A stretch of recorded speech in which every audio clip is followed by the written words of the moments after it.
Hello, my dear friends. How are you doing? Hope you are having an amazing day and not having to deal with drama. Ready for new stories I have for you today? Let's go to the first one. And don't forget to listen to the end of the story, guys, to hear my insights. Enjoy the stories, and don't forget to like and subscribe. And of course, don't forget to leave a comment. I'm 18 years old. I lost my dad when I was 12. It was sudden and completely devastating. He died from a stroke that came out of nowhere, and nothing has ever been the same. We weren't just close. We were inseparable. My dad wasn't just my father. He was my safe place. He was always there for me. He was goofy and kind, patient and firm, and above all, he made me feel like I was the most important person in the world. His death ripped a hole in my life that I still haven't figured out how to fill. After he passed, everything fell apart in slow motion. My mom broke in a way I don't think she ever recovered from. She was emotionally withdrawn for a long time. I don't blame her. Grief does that. But I also ended up becoming more of a caretaker than a kid. I cooked. I did laundry. I walked to school. I kept myself together. I handled my emotions alone because she didn't have room for mine when she was barely surviving her own.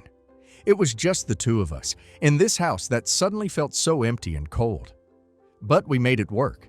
We kept surviving. When my dad passed, he didn't leave a will, but the house was co-owned by both my parents. Through the legal process, I ended up becoming a 50% owner of the property. That's important. Let me be clear. This is not just my mom's house that I'm squatting in. This is my house too. It's not some abstract inheritance. I am on the deed. I legally co-own this house with my mother. We've both lived here since I was a kid. I have memories in every corner of this place. My dad painted my bedroom himself. The crooked tile in the kitchen is from the day we tried to replace it ourselves and spilled the adhesive. The tree in the backyard is where we used to hang fairy lights every Christmas. This place is sacred to me. It's all I have left of him. My mom eventually started dating again. I tried to be supportive. I really did. I knew she was lonely. I wanted her to be happy, even if that happiness wasn't something I could fully understand. And then she met Dan. I wish I could say I had a bad feeling from the start, but honestly, he was polite enough, at first. A little too loud, a little too entitled. But she smiled again for the first time in years, and I wasn't going to stand in the way of that. They got married 2 years ago. That's when everything changed. When Dan moved in, he acted like he owned the place. There was no adjustment period. No attempt to integrate or blend. He came in like a storm, rearranged furniture, started fixing things that didn't need fixing, and made it very clear he expected to be the alpha. I was 16 at the time, still in high school, still grieving, still trying to keep my grades up and do everything right. But to Dan, I was dead weight. He started with comments. Kids these days don't know the value of hard work. Back in my day, we moved out at 16 and never looked back. Why is he always gaming? That's not a life. I ignored it at first. I thought he'd settle in and eventually realize that I wasn't a threat, that I wasn't his competition. But it got worse. Subtle digs turned into full-blown verbal attacks. He'd tell my mom I was lazy, disrespectful, entitled, that I was mooching off her, even though I was literally still in school and contributing to the house. Then came his daughter. She's 15. And she visits every other weekend. And while I had nothing against her personally, Dan made it his mission to make me feel like she was more of a priority in my home than I was. He started demanding that I give her my bedroom so she could have her own space when she visited. My room. The one my father painted. The one I'd lived in since I was 8. He told me, to my face, that I should move out. That it was time to grow up. That a real man wouldn't still be living with his mother. He said I should get a job and find an apartment because I was in the way, that his daughter was younger and needed her own room, and it was selfish of me to take up space. I reminded him, calmly, that I own half the house, that this isn't just my mom's place, that legally, I have every right to be here. His response, I don't give a crap what some paperwork says. I'm the man of this house now, and a man doesn't let some jobless loser sit around playing video games all day. But I'm still in school full-time, trying to get a degree so I can build a future. I clean up after myself. I help with chores. But none of that matters to him.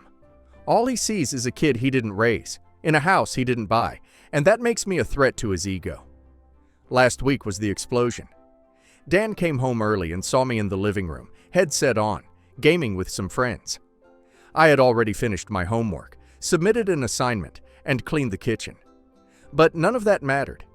He snapped, called me a loser, said I was a waste of space, told me I was 18 and pathetic, and that if I had even a shred of dignity, I'd pack my bags and leave. I stood up and told him I wasn't going anywhere, that this was my house too, that he was the one who moved in, not the other way around, that he didn't get to dictate who lives here. He lost it, screamed that I was tearing the family apart, and that if I didn't move out, he'd leave my mother. Later that night, my mom came into my room. She looked drained, pale, and tired. She sat on the edge of my bed and said she didn't know what to do, that Dan was serious, that he couldn't live here with me under the same roof anymore. And then she said the words I never thought I'd hear from her. "Why can't you just move out? Why are you trying to ruin my marriage?" I was stunned. I asked her if she really believed that, if she really thought I was the problem.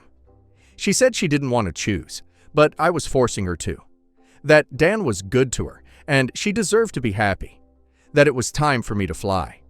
She said I was a grown-up man already, and that I am clinging to the past and making her feel like she couldn't move on from my dad. I asked her if she remembered that I own this house too.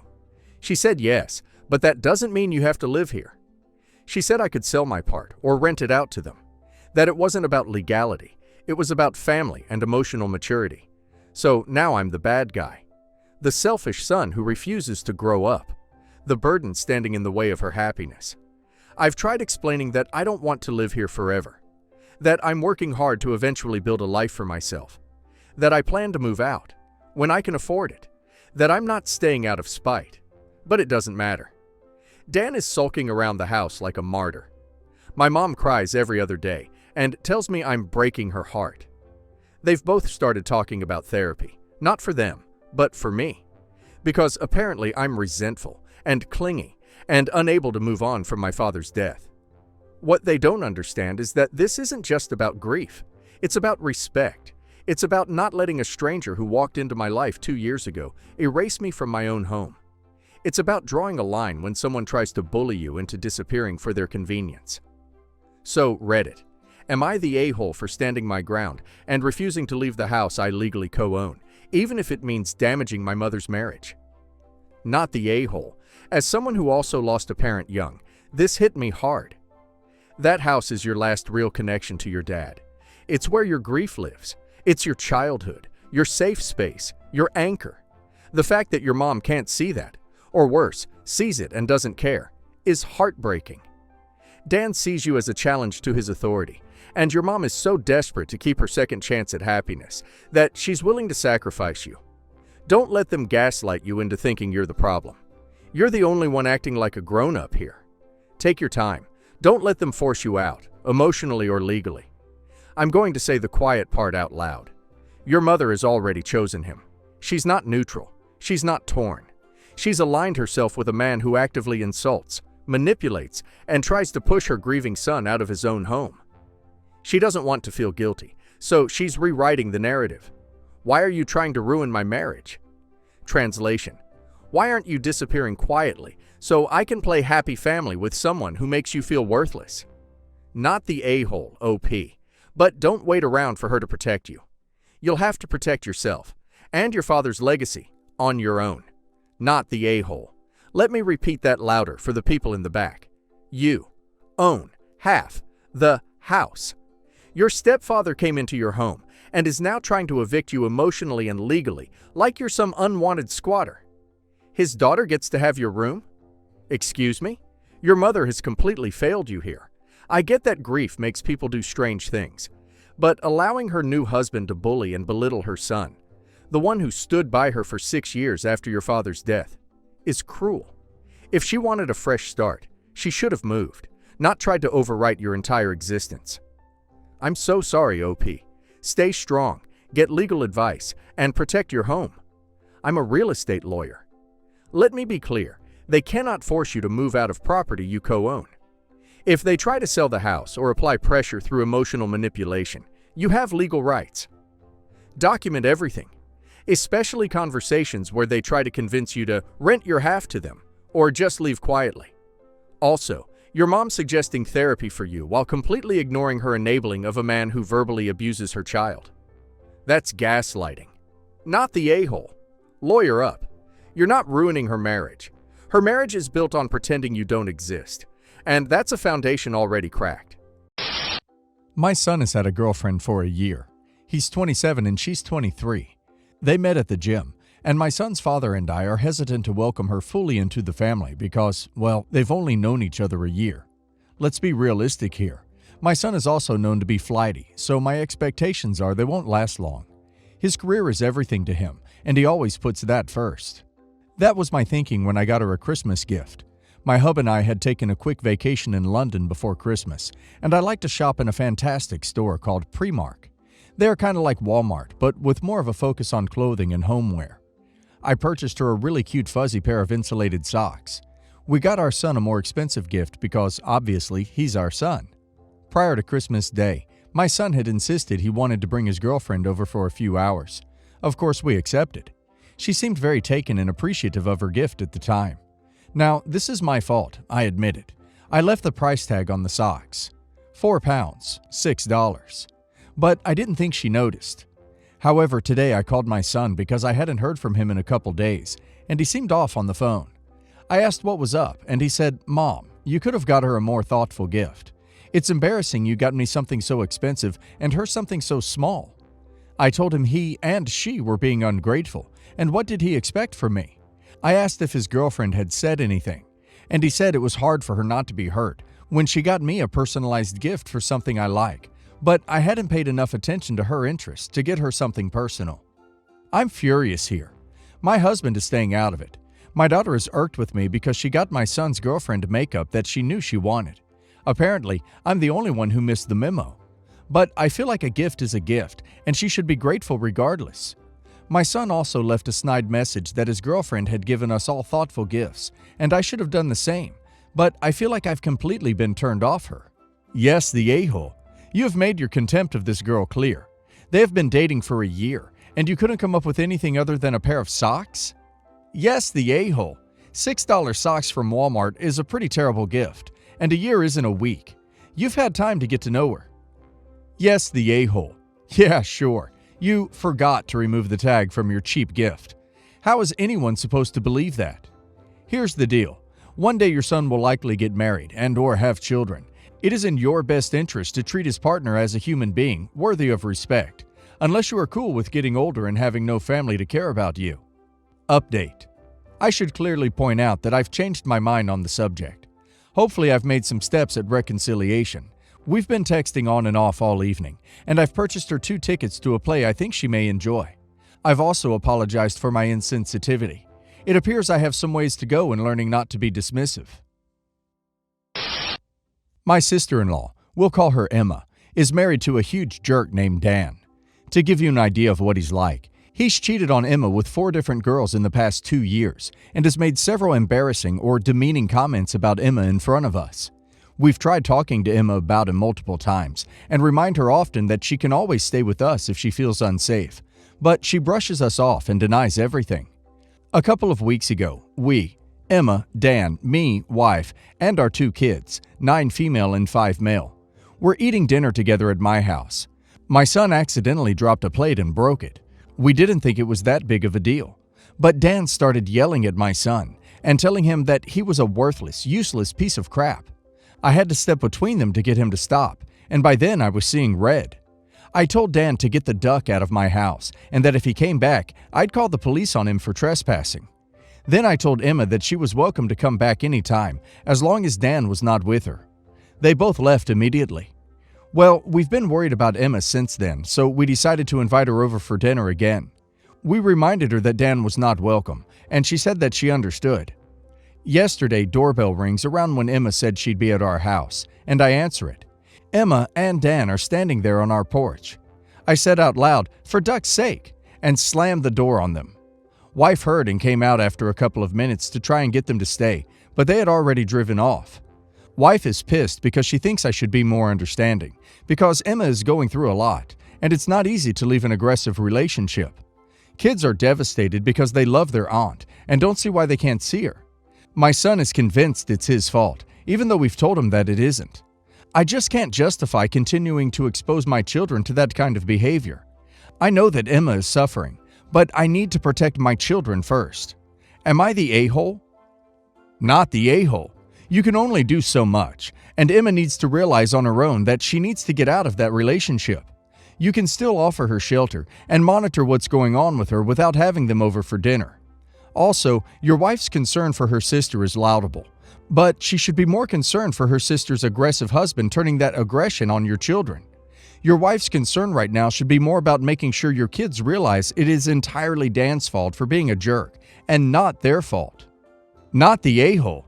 So your child broke your plate in your home, and this uncle thinks he gets to yell and swear at your child? Duck no. They would be leaving immediately. Wouldn't even be letting the aunt back to visit either if she didn't try to stop him. I have 2 bio daughters, Kara and Daisy, and a stepdaughter, Emma. I married Emma's dad when they were all in their teens. I'm going to be honest, and I'm not trying to get slammed for being a bad mom, but Daisy was a bad child. She threw temper tantrums well into adulthood, snuck out at night, talked back to teachers. I did take her to multiple therapists, but it didn't help. Kara was a very easy child, and Emma didn't get in trouble, but can be very rude, selfish, and when she was older, she was hypersexual and slept with a boyfriend of Daisy's. Emma's dad refused to put her in therapy and claims she's fine. Emma and Kara are best friends. They do literally everything together. Daisy is not close to either of them. I would also like to say Daisy has grown up to be a lovely young woman. She does still struggle with emotional regulation, but she is 85% better. Kara got married 4 years ago, and Daisy was pretty jealous. Emma was maid of honor and was not nice to Daisy.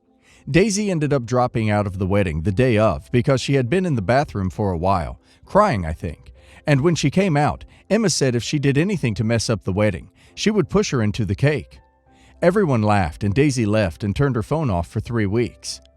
Daisy got a boyfriend about a year later and got even better with her emotional issues, and I'm very proud of her. Daisy is now getting married, but is embarrassed because she only has one best friend, and he had a lot of people to be groomsmen. So she asked Emma and Kara. Emma declined because the dress didn't match her hair. Kara said she didn't want to do it without Emma. This annoyed me because Kara literally doesn't do anything without Emma. It borders on codependent. I snapped at Kara that her hair matches everything, so she doesn't have an excuse, and it is pretty sad that she is more concerned with her stepsister than her real sister. I told her I was disappointed. Daisy began tearing up and asking me to stop because I was embarrassing her.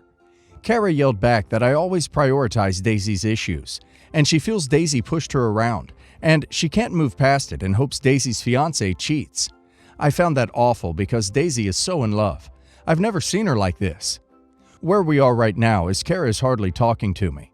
Daisy is saying if she picked on Kara, it was only because Emma picked on her, and Emma is saying if she picked on Daisy, it was because she was being aggressive at her mom's house, and we weren't helping her. Unfortunately, we didn't know. I hate how divided we are, and I hate that Kara thinks I love Daisy more and doesn't want to talk to me because I lost my temper with her.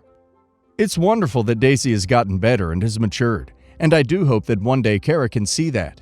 But it seems as if she isn't ready to forgive her sister yet, and that's okay. You don't get to decide that she has to, and it will only drive a further wedge between everyone involved if you keep trying. Also, it sounds like Daisy only asked them to be in the wedding because she wanted to fill space, not because she actually wants them there. So I don't blame them for saying no. Yes, the a-hole, for demanding that Kara prioritize a blood relationship, calling Daisy her only real sister, that has caused her pain over a chosen family relationship that makes her feel more welcome. Okay, there's a lot to unpack here, but just per your question, yes, the a-hole. Bio sister or stepsister shouldn't matter. What you said was divisive and meant to belittle your daughter's idea of family. That said, it sounds like Daisy was pretty horrible for a long time. Chances are that she damaged her relationship with her sisters, and it is not your place to intervene, especially on her behalf. It does come across like you are favoring Daisy to your other children.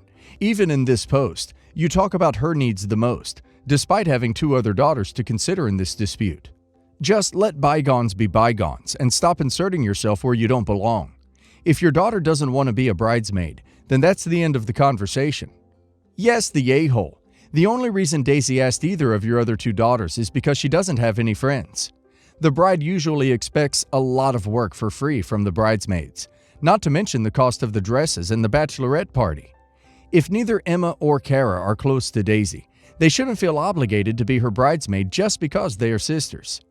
This post sort of sounds like Daisy is your golden child, and probably a good reason why Kara and Emma clicked was to have a comrade when you so clearly favor one of your daughters, and it doesn't matter how the other feels. Kara and Emma have their reasons, it sounds like, to not want to be a part of Daisy's wedding. Mother-in-law got married a few years ago. He has a 17-year-old daughter, and mother-in-law has a 19-year-old from father-in-law, who cut both his kids off when his 21-year-old wife told him to. As a result, my husband is very close to sister-in-law. I agreed to have her in the wedding as a bridesmaid, and thought it would be polite to invite stepsister-in-law as well, since they are pretty much inseparable. Stepsister-in-law is a bit bratty, but I thought it would be okay because I'm having a huge wedding party. Our colors are blue, lavender, and peach. In our circle, it is normal for the family to wear the wedding colors. Before I could even assign colors, mother-in-law said she was wearing the lavender. I tried to stop her, but it ended up in a huge fight, and she cried, threatened to not come to the wedding, and said if we were going to favor my family by letting my mom pick first, she couldn't mentally handle it and would leave. I tried explaining that mother of the bride usually picks first, but mother-in-law is contributing slightly more and would not stop crying. Well, my mom got the peach and is furious because she wanted lavender, and my stepmom will wear the blue. Before this, it was supposed to be the two of them in peach and one in blue, and my girls in purple. I'm now putting the bridesmaids in white because I don't have any colors left, and now they will just blend. Stepsister-in-law has been complaining that she doesn't want to wear stupid, boring white, and I am embarrassing the bridesmaids, and the dress I picked is hurting her self-esteem. I'm a busy bride and don't have time for this. I joked back that if she wants a better dress, she will have to sneak into mother-in-law's closet and destroy her dress. It was just a joke, but now mother-in-law says she isn't coming because her anxiety is too bad, and she thinks I'm going to pour something on her. I said I wasn't, and she said she can't feel safe there, and sent a long message about how the mother of the groom is supposed to feel special as well, and I clearly don't want that for her. And now she thinks we are picking on her. I'm just done. Everyone says my joke was funny, but now stepsister-in-law is backing out because her dad doesn't want her in the wedding, and she wants to go somewhere with her boyfriend that weekend. And mother-in-law is all hysterical that we are plotting something. I'm lost. Yes, normally the family wears bridal colors, but the bridesmaids also wear bridal colors, or one bridal color. Both or all three moms could have worn lavender dresses of different styles, and the bridesmaids in peach with the groomsmen in blue accents. Having the bridesmaids in white, because I ran out of colors, seems like drama. Everyone sucks here overall, because your comment was in poor taste, and you sound like a bridezilla over things like this. No one cares, really. Your guest won't care if the entire wedding party wears potato sacks and Converse sneakers. Everyone sucks here. Who gives a crap if both mother of the bride and mother-in-law wear lavender? Oh my God, this is seriously stupid, and you escalated it with your joke. Everyone sounds whiny over the color picks, and you're being weird over who can wear what color. My boyfriend and I have been together for a year, and we've been long distance the entire time. The distance has been frustrating, but we always made it work. A few months ago, we agreed to plan a vacation where our families could meet each other. I must include that every trip we've made together, we pay for ourselves. I've never paid for any of his visits, vice versa. This trip's financial arrangement was just like all the others. Everyone paid their own way. So vacation day number 1 starts, and me, my boyfriend, and his family all are together the first night. My family would be coming a couple of days later. Met my boyfriend's family, and they were very nice, but he had one stepbrother who seemed very standoffish and kind of passive-aggressive. I blew it off, figuring that maybe he was just having an off day. Everything seemed normal between boyfriend and me. We were so happy to see each other, and he proudly showed me off to his family. A few days later, my family members arrive. I was so excited for them to meet boyfriend, and we arranged to have dinner and hang out that night. I was sharing a hotel room with my family, and I helped them settle in before they met him. Dinner time rolls around, and my family and I are waiting at the restaurant. I text boyfriend to see if he's running late, and no reply. I try calling, no reply. He never shows up. I am worried and continue to try to contact him for the rest of the meal. After a few hours of waiting on him and his family, we head back to the hotel, and he texts me saying that he just lost track of the time. I was furious and embarrassed, but didn't make a scene because I wanted this vacation to be special. I'd figured we could discuss it afterwards. The next day we had plans. He broke them. He kept doing this the entire week. He kept posting all the fun he and his family were having without me, and it made me feel like crap. The only time he met my family was when we were headed to the airport. I kept having to make up crappy excuses to my family on why he kept blowing me off. It was humiliating. When we got home, I confronted him about how he acted. He acted like nothing was wrong, but finally admitted that his stepbrother kept pushing him around to hang out more, and that he just kept losing track of time. I told him how hurt I was, and he basically told me to just get over it and laughed it off. I tried to put it into his perspective, but I just had enough and blocked his number and deleted all of my social media accounts. I don't want to try to rationalize his behavior. He hurt and humiliated me in front of my family, and I still don't know why he blew me off. Did his stepbro tell him something? I know that I wasn't his side piece, and I also know he wasn't using me for money, so I can rule those out. Either way, I feel bad for going this far, but I feel like if he can just laugh off my hurt feelings, something is seriously wrong here. I don't know if other people will agree with me, but not the a-hole. He basically ghosted you on holiday. Ghost him too. If someone wants to be with you, they will. They don't lose track of time for a whole week. Duck him. Edit. I know a lot of people are saying that she should at least give a heads up instead of ghosting. Normally, I'd agree. However, sometimes bad enough behavior warrants a breakup with no explanation. Let him figure it out if he doesn't expect it anyway. Not the a-hole. His actions were completely disrespectful to you. You were wise to ghost him because his actions toward you and your family would not likely improve. You deserve better. Best of luck with the next person you date. Not the a-hole. You spent your time and money so you and your boyfriend could become closer. He disrespected you by leaving you and your family to kick rocks, and then told you to get over it. He may not realize he's being a jerk, but he is. And if I were you, I wouldn't expect him to do any better. Ghost him, and find someone who will have some respect for you.